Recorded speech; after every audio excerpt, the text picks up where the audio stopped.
Yep. This is a B-250 Orbitform. We just want to show it to you running before you get it so you don't have any worries. It runs on 110 single phase. You can run it up and down by hand.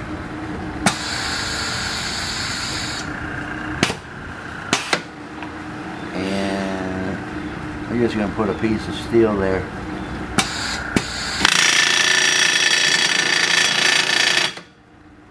Just so you can tell that it's working.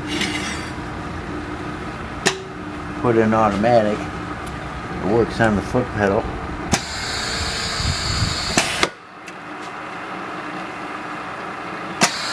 You have a digital display that you can change the step.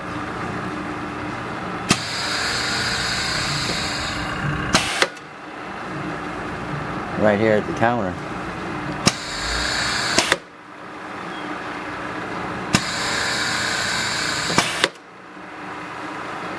Runs nice and quiet.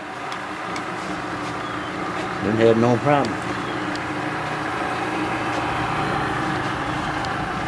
Make sure it looks like this when you receive it.